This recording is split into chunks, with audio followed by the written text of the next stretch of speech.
Hello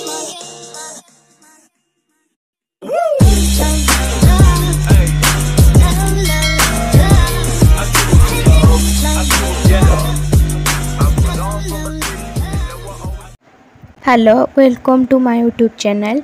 धूलीर पद्यटा पूरा बुझे देथिनी गोटी गोटी करी माने भी कही देथिनी। जे माने वीडियो देखिना यूट्यूब रे जाके सर्च मारियो कि 6 क्लास धूली उत्कल क्लासेस पळे आसीबो। डिटेल्स पूरा बुझे देछि। वर्षा ठू धूली पर्यंत सबुटार प्रश्न उत्तर आ भल से बुझाइछि। जाके देखि दबो वीडियो। आ एबे देखो धूलीर प्रश्न उत्तर देखिबा। देख अभ्यास कौन देला। 1 नंबर प्रश्न उत्तर कुह। कौन देछि धूलिकणा निजकू कौन बोली कहूछि। उत्तर कौन हबो। ए पृथ्वी रे धूलिकणा निजकू खूब छोट बोली कहूछि। तापरे ख नंबर देख धूली को केउ मानको पाद पीड़ा दिए। पढ़ेला बेले बुझेइथिनी भल से कुहाइथिला धूली को केउ मानको पाद पीड़ा दिए। मन अछि समस्तंकर कुह। धूली को सबु जीवजंतुंकर पाद पीड़ा दिए। तापर क्वेश्चन देखो ग नंबर कोन देला। धूली किभଳି भाबरे पृथ्वी उपरे पड़ी रहिछि। किभଳି भाबरे पड़ी रहिछि। धूली निर्विकार भाबरे पृथ्वी उपरे पड़ी रहिछि। तापर घ देखो विश्वजीवंक विषय रे धूली कौन कहिछि। कौन कहिछि विश्वजीवंक विषय रे धूली। जगतर दुख सुख सहित धूलीर किछि संपर्क नाही हेले विश्वर जीवगण तारी देहरे मिसुछंती। एक कथा से जानिछि ए कथा ही कहिछि धूली। तापर क्वेश्चन देखो कौन कहला उरे सृष्टिर आरंभ दिनरु धूलिकणा कौन देखुछि। सृष्टि जते बेले आरंभ होईछि धूलिकणा कौन देखुछि बोली कहा जाईछि। सृष्टिर आरंभ दिनरु जेते सबु अभिजान परिवर्तन घटिछि बा घटू अछि से सबु को धूलिकणा देखुछि बोली कहा जाईछि। 1 नंबरटा पूरा बुझी गलो करू म जाय। तापर 2 नंबर देखो तळे दिया जाइथिबा प्रश्नर उत्तर लेख। कर क्वेश्चन कौन देला धूलिकणा निजको अति सान मणिबार कारण कौन। ताले धूलिकणा निजको निजे काहे सान बोली कहिछि। ए विराट विश्व रे अन्यान्य जीव तुलना रे धूलिकणा आकार खूब छोट। विशाल आकाश तले थिला बेले तार आकृति क्षुद्र नगण्य परि मन हुए। तेणु से निजको अति सान बोली मनुछि। तापर क्वेश्चन देखो ख निर्विकार भाबरे धूलिकणा कौन सहे। उत्तर कौन हबो। पृथ्वीर सकल जीवजंतु धरा पथरे पड़िथिबा धूलिकणा उपरे यातायात करिथांती। तेणु धूलिकणा जीवजंतुंक पाद आघात जनित कष्ट को निर्विकार भाबरे सही थाए बोली कहा जाईछि। हे गला ख नंबरटा बुझिबालो समस्ते। तापर देखो ग नंबर देखिबा। ग नंबर कौन कहला केउ कथा धूलिकणा भल भाबे जाने। उत्तर कौन हबो। जगतर दुख सुख सहित धूलिकणार कौनसी संपर्क नहीं। से किंतु भल भाबे जाने जे विश्वर समस्त जीवजंतु मृत्यु परे ता देहरे मिसी एकाकार होई जिबे। एटा 2 मार्क पय पड़ला। आ जो सेठी उटे पढ़ी के आस्थिले विश्वजीवंक विषय रे धूली कौन कहिछि 1 नंबर रो सेटा 1 मार्क पय हैला। तापर देखो 2 नंबर घ देखिबा। धूलिकणा काहेकि निज मथा को दक्ष बोली कहिछि। ताने उत्तर कौन हबो।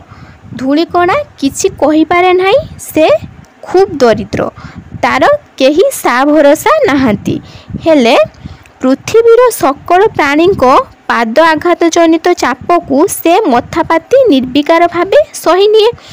तेणु से तार मथा को दक्ष बोली कहिछि। 2 नंबर जा समस्त भल भाबरे बुझि पारलो। एबे देखो 3 नंबर जीवा। 3 नंबर देखो कौन कहा गला निम्न रे केतोटी पदर किछि अंश दिया जाइछि ओ किछि अंश बाद दिया जाइछि। संपूर्ण पद लेख। ता माने कोन किछि पद लेखा आइछि आ किछि पदटा छाड़ी दिया आइछि जेटा तमे पूर्ण करिवो। से गीतटा जे भल से पढ़ी देथिबो मने रखि देथिबो सेटा पूर्ण करि पारिबो। क नंबर कोन देला डैश पीडोई नीति मते।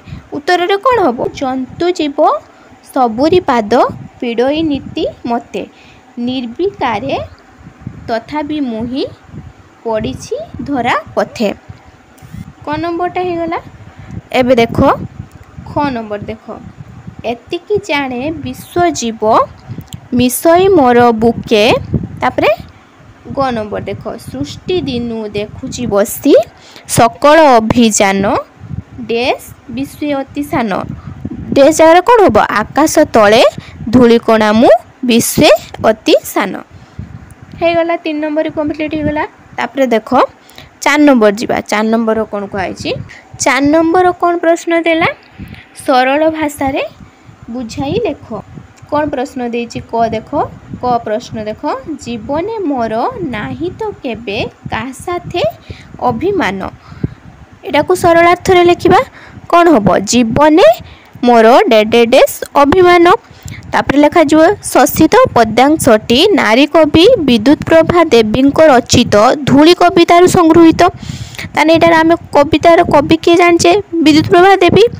तापरे एठारे धूलिकणार कहा उपरे किछि मान अभिमान नाही बोली कवि वर्णना करछन। तान जो ए जो प्रश्नटार मागा हैछि जीवने मोर नाही तो केबे का साथे अभिमान एटार कोन जणा पड़छि जे धूली रो कहा उपरे किछि मान अभिमान नाही बोली। तापर देखो ता विषय रे वर्णना करी तमे लिखि पारिबो। आकाश तले धरा पृष्ठ रे धूलिकणा रहिछि एही विश्व रे समस्त पदार्थ तुलना रे ताहा खूब सान अटे। ताने सब पदार्थ देखिले धूली समस्त ठारू छोट बोली कहला। से एते छोट जे अन्य सहित निजको तुलना करने को अवसर पाए नाही। माने सी एते छोट जे से काहाकू ता निज सहित तुलना करि पारे नाही। से जीवन रे केबे काहा सहित मान अभिमान कलित कराल करे नाही बरं से एही विश्व रे सबु किछि कष्ट को सही नेउछि। वास्तव रे एही कविता रे धूलिकणा जे केड़े महान ताहा सहजरे जानी होउछि। हेगला क नंबर सरलार्थ समस्ते बुझी पारलो। तापर देखो ख नंबर कोन मागिला सरलार्थ जंतु जीव सबुरी पाद पीड़ई नीति मते। ताने कोन हम लिखिले उत्तर जंतु जीव डेडेडेस नीति मते। तापर लिखा जेरकम यहाँ लिखिले उपरटा शशित पद्यांशटी पठित साहित्य बहिर धूली कवितार संगृहित। एठारे नारी कवि विद्युत प्रभा देवी धूलिकणार जीवनधारा संपर्क में आलोकपात करिसेंती। धूलिकणा ए विश्व रे सबुठारु सान अटे। तार कहा उपरे मान अभिमान नाही बरं प्रतिदिन से सृष्टिर प्रत्येक जीवजंतु निजर पाद आघात रे ताकू अहर पीड़ा दे थांती। सेही मानकर पदाघात जनित पीड़ा को से निर्विकार भावरे सही नहीं थाए। धरा पृष्ठ रे सेही परी सबु को सही नहीं से पड़ी रही थाए। निजर मुह खोली काहारी को किछि अभियोग सुनाए नाही बरं जीवजंतु मानकु से आपनार सहनशीलता गुणर आदर्श को देखाई चली। तामाने कौन सी समस्त कष्ट को सही चली। वास्तव रे धूलिकणार एही महान गुण आम समस्तंकर ध्येय हेबा उचित। तामाने एही धूलिकणा भली आम समस्ते हेबा उचित बोली कहगला। तामाने से जो समस्तंक कष्ट सही जाउची किंतु कहारी की पदे हेले किछि मुह खुली की किछि कहू नाही। बुझी पारलो ख नंबरटा। तापरे ग नंबर देखो ग नंबर कोन दिया गला जगते मोर कि जाए आस्ते दुखे अबा सुखे। सरलार्थ लिखिले जगते डेडेडेस अबा सुखे। शशित पद्यांशटी नारी कवि विद्युत प्रभा देवी रचित धूली कवितार संगृहित। एठारे कवि धूलिकणा मुहरे ए सृष्टिर चिरंतन सत्य को उपस्थापन करिसेंती। धूलिकणा खूब सान हेले मध्य निर्विकार भावरे समस्तंकर पदाघात जनित कष्ट को सही निए। ए दुनिया रे कहार दुख सुख रे से आदौ भागीदार न थाए बरं निर्विकार भावरे धरा पृष्ठ रे पड़ी रही से ए सबु को देखु थाए। तेबे ए पृथ्वीर गोटे सत्य को से मर्मे मर्मे अनुभव करिथाए। समग्र विश्वर जीव जगत निजको जेते बड़ बोली विचार कले मध्य दिने सेमानंकर मृत्यु होबो। मृत्यु हेला परे सेमाने ता सहित धूली होई मिसी जिबे। तेणु एही सत्य को अनुभव करी से निज मन रे दुख पोषण करी नाही। ବାସ୍ତବରେ ଧୂଳିକଣା ଅନୁଭବ କରିଥିବା ଚିରନ୍ତନ ସତ୍ୟଟିର ମହତ୍ଵ ଖୁବ୍ ତାତ୍ପର୍ଯ୍ୟପୂର୍ଣ୍ଣ। ଏତିକି ଯାଏ ସମସ୍ତେ ବୁଝିପାରିଲ ଗ ନମ୍ବର ଯାଏ। ତାପରେ ଦେଖ ଘ ନମ୍ବର ଦେଖିବା। ଦେଖ ଘ ନମ୍ବର ପ୍ରଶ୍ନ କ'ଣ ଦେଲା? ଘ ସକଳ ଚାପ ନେବାରେ ସହି ଦକ୍ଷ ଏମ ସ୍ଥିର। ସରଳାର୍ଥରେ ବୁଝାଇ ଲେଖିଲେ କ'ଣ ହେବ? ସକଳ ଚାପ ଡେସ୍ ମ ସ୍ଥିର। ତାପରେ କ'ଣ ଲେଖିବା? ଶୋଷିତ ପଦ୍ୟାଂଶଟି ପଠିତ ସାହିତ୍ୟ ବହିର ଧୂଳି କବିତାରୁ ସଂଗୃହୀତ। ଏଠାରେ ନାରୀ କବି ବିଦ୍ୟୁତ୍ପ୍ରଭା ଦେବୀ ଧୂଳି କିପରି ସମସ୍ତ ଦୁଃଖଜନିତ ଚାପକୁ ସହି ନେବାରେ ଦକ୍ଷ ତାହା ବର୍ଣ୍ଣନା କରିଛନ୍ତି। ଧୂଳିକଣା ଖୁବ୍ ସାନ, ତଥାପି ସେ ସମସ୍ତଙ୍କର ପାଦର ଚାପ ସହୁଛି। କାହାର ଦୁଃଖ ସୁଖରେ ସେ ଭାଗିଦାର ନୁହେଁ। ତାର ମୁହଁରୁ କଥା ବାହାରୁ ନାହିଁ। ସେ ଖୁବ୍ ଦରିଦ୍ର, ତାହାର କେହି ସାହା ଭରସା ନାହାନ୍ତି। ଏସବୁ ସତ୍ତ୍ୱେ ଧୂଳିକଣା ପୃଥିବୀବାସୀଙ୍କର ସମସ୍ତ ଚାପକୁ ନିଜର ମଥାରେ ସହି ନେଉଛି। ଆଉ ରାଜରାସ୍ତାରେ ସେହିପରି ମଥାକୁ ଉନ୍ନତ କରି ପଡ଼ି ରହିଛି। ନିଜେ ନିଃସ୍ୱ ହେଲେ ମଧ୍ୟ ସମସ୍ତଙ୍କର ଦୁଃଖ କଷ୍ଟକୁ ଯେ ସେ ସହିପାରେ, ଏହା ସେ ମୁକ୍ତ କଣ୍ଠରେ ଜଣାଇ ଦେଉଛି। ବାସ୍ତବରେ ଧୂଳିକଣାର ଏହି ଆତ୍ମବାଣୀ ବେଶ୍ ହୃଦୟସ୍ପର୍ଶୀ ଅଟେ। ତାପରେ ଘ ନମ୍ବର ଗଲା। ତାପରେ ଓ ନମ୍ବର ଦେଖ। ଓ ନମ୍ବର ସରଳାର୍ଥ କ'ଣ ଦେଲା? ଆକାଶ ତଳେ ଧୂଳିକଣା ମୁଁ ବିଶ୍ୱ ଅତି ସାନ। ଫାଷ୍ଟର କହିଥିଲା ଆକାଶ ତଳେ ଧୂଳିକଣା ମୁଁ ବିଶ୍ୱ ଅତି ସାନ, ପୁଣି ଲାଷ୍ଟରୁ କୁହାଯାଇଥିଲା ସେଇ ପଦଟା। ସେଇ ପଦଟାର ଏବେ ଦେଖ ସରଳାର୍ଥ। ଉତ୍ତରର କ'ଣ ହେବ? ଆକାଶ ତଳେ ଡେସ୍ ଅତି ସାନ। ଶୋଷିତ ପଦ୍ୟାଂଶଟି ଯେର ସେଗୁଡ଼ାରେ ଲେଖିଲେ ଶୋଷିତ ପଦ୍ୟାଂଶଟି ଧୂଳି କବିତାରୁ ସଂଗୃହୀତ। ଏଠାରେ ନାରୀ କବି ବିଦ୍ୟୁତ୍ପ୍ରଭା ଦେବୀ ଧୂଳିକଣାର କ୍ଷୁଦ୍ରତ୍ୱ ସମ୍ପର୍କରେ ସୂଚାଇଛନ୍ତି। ତାହେଲେ ସିଏ ଯେଉଁ ଛୋଟ ବିଷୟରେ ସେଇ ବିଷୟରେ ଏଠାରେ ନାରୀ କବି ବିଦ୍ୟୁତ୍ପ୍ରଭା ଦେବୀ ବର୍ଣ୍ଣନା କରିଛନ୍ତି ବୋଲି କୁହାଗଲା। ତାପରେ ଦେଖ ଉତ୍ତରରେ କ'ଣ ହେବ? ଏ ସୃଷ୍ଟିର ସମସ୍ତ ପଦାର୍ଥ ମଧ୍ୟରେ ଧୂଳିକଣା ଖୁବ୍ ସାନ ଓ ନଗଣ୍ୟ। ସେ ନିର୍ବିକାର ଭାବରେ ଧରାପୃଷ୍ଠରେ ପଡ଼ି ରହିଛି। ଜୀବଜନ୍ତୁଙ୍କର ପାଦପୀଡ଼ାକୁ ସହି ଚାଲିଛି। କାହାର ଦୁଃଖ ସୁଖରେ ସେ ଭାଗିଦାର ନୁହେଁ, ବରଂ ଯେତେ ନିଃସ୍ୱ ହେଲେ ମଧ୍ୟ ସେ ସମସ୍ତ ଚାପକୁ ନିର୍ବିକାର ଭାବରେ ଆପଣାର ମଥା ପାତି ସହି ନେଇଛି। ସୃଷ୍ଟିର ଆରମ୍ଭରୁ ସେ ରହିଛି। ଯେତେ ସବୁ ପରିବର୍ତ୍ତନ ଏ ସୃଷ୍ଟିରେ ହେଉଛି ତାହାକୁ ସେ ବସି ଦେଖୁଛି। ତଥାପି ନିଜେ ଖୁବ୍ ଛୋଟ ହେଲେ ମଧ୍ୟ ଏ ସୃଷ୍ଟିର ସର୍ବବିଧ ରହସ୍ୟକୁ ଦେଖିବାରେ ସେ ମୂକସାକ୍ଷୀ ପାଲଟିଛି। ବାସ୍ତବରେ ଧୂଳିକଣାର ଭୂମିକା ଏ ସୃଷ୍ଟିରେ ଖୁବ୍ ଗୁରୁତ୍ୱପୂର୍ଣ୍ଣ। ହେଇଗଲା ଏତିକି ସବୁ 4 ନମ୍ବର ଓ ଯାଏ। ତାପରେ ଦେଖ 5 ନମ୍ବର ଯିବା। 5 ନମ୍ବର କ'ଣ କୁହାଗଲା? 5 ନମ୍ବର ସମାନ ଅର୍ଥ ବୁଝାଉଥିବା ଆଉ ଗୋଟିଏ ଲେଖାଏ ଶବ୍ଦ ଲେଖ। ତାହେଲେ ୟାର ପ୍ରତିଶବ୍ଦ ଲେଖିବା। ତାହେଲେ ଜୀବନର କ'ଣ ହେବ? ଜୀବନର ଆଉ ଗୋଟେ ଶବ୍ଦ ଲେଖିଲେ ଜୀବନ ଭଳିଆ ପ୍ରାଣ। ତାପରେ ଧରାର ସେମିତି ଧରା ହେଉଛୁ ବସୁଧା। ଜନ୍ତୁର କ'ଣ ହେବ? ଜନ୍ତୁର ପ୍ରାଣୀ। ଘ ନିଃସ୍ୱର କ'ଣ ହେବ? ନିଃସ୍ୱର ଦରିଦ୍ର।